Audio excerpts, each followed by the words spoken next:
How about that? And you can tell it's number 2 because I have a different shirt on. Obviously, I've been home, or no. But also the lighting is different, right? But this is welcome back to Writing Better with me and the online series. Today we're talking about a second lecture about fanboys. Ha ha ha. No. We're talking about how to write your paragraphs longer and better and how to make them more coherent. Because paragraphs are structured in that way, but the better they are as a single paragraph, the better you are at writing. So how does it work? Because we have discussed the broader sense of a topic sentence. How it shapes the paragraph. The first sentence is the topic sentence. That was what our last lecture was about, but this one is what follows. So what follows the topic sentence is something that should be relevant to what we're trying to communicate.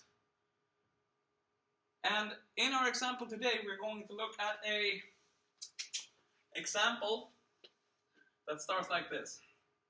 And then we're going to fill it out with specific words that will cause it to be more clear and have more cohesion and be better writings.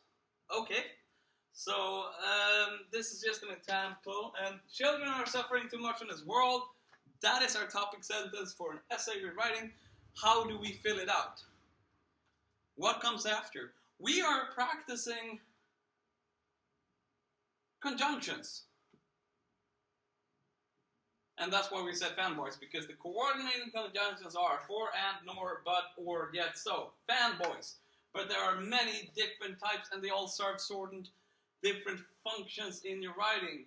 If you take them, they will control the rest of what you are writing. As in our example, we're saying that it gives direction of our paragraph. And how does it do that? Children are suffering too much in this world. Depending on the conjunction we use, we can then get different potential results. So if we go back to our example, what kind of conjunction can we use there? We can start with an after all, and then we have a conjunction here that connects these two sentences together. You can use the list and check it out, but that's just an example. But as I said to you, it changes the direction of the paragraph. I used after here, I wrote, but now we have unless we take action today, the consequences can become quite dire in the near future. So you see how unless sort of serves a function in connecting these two. Unless because it takes the writing further. And then we add on and we build further with another conjunction, and we can underline that here, which is if. If nothing is done to improve the situation globally for children, they will not grow up into the well-functioning adults. But do we only use conjunctions? No, we don't, because if we only start our sentence with conjunctions, things are going south with our writing. This is an example of that. This is a conjunction, this is conjunction, but I could not myself use more conjunctions because it was difficult to do in my writing when I took these examples. And that's interesting because why?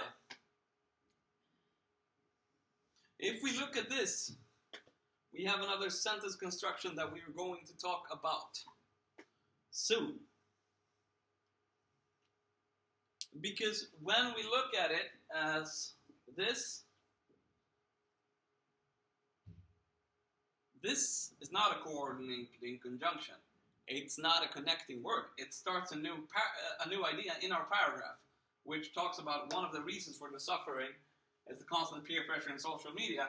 Another, see, one and then another follows.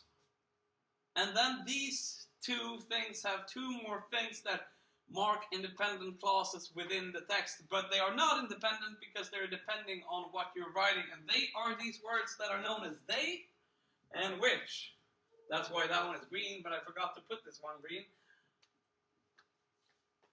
Because this one says children, and the children are they, so this is connecting them. This is connection. Practice that. To write more complex and long sentences using these words.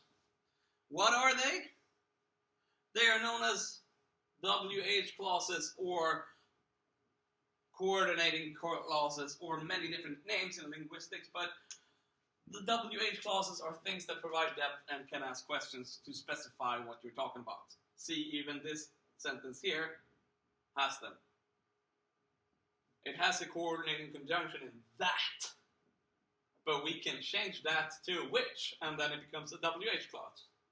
And they all start with WH, and in the previous slide we had one that helps us further, right? So they are who, what, they, where, why, how, which. And see how doesn't start with a WH, but it's still a part of it, because if you practice using these words in your writing, you are practicing to write longer and more complex and advanced sentences. So when you practice using these, you're practicing to write better and to think like writers. If we think of it as a full introductory paragraph, we can see that words that make this paragraph good are the ones that link things together. And is a coordinating conjunction, which is two. One and another aren't.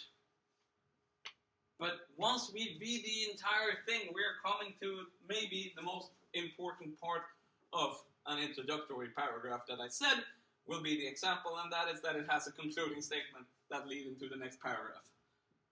So, if we read it from which is very visible in modern society in the developing world. The children of the developing world are the ones who will suffer the most, and historically have suffered the most. It is our duty to help them. Therefore, this essay discusses several problems and comes with basic solutions.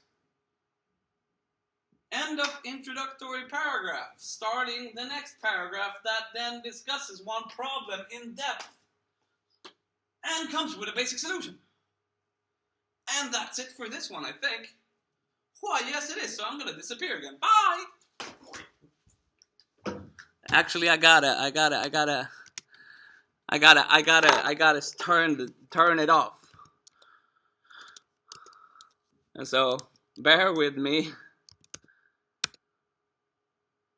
I gotta enter the correct password into the Mac and then turn off the recording. Sorry. It takes a little longer. There we go. Only took us 7 minutes, this one. Not too bad.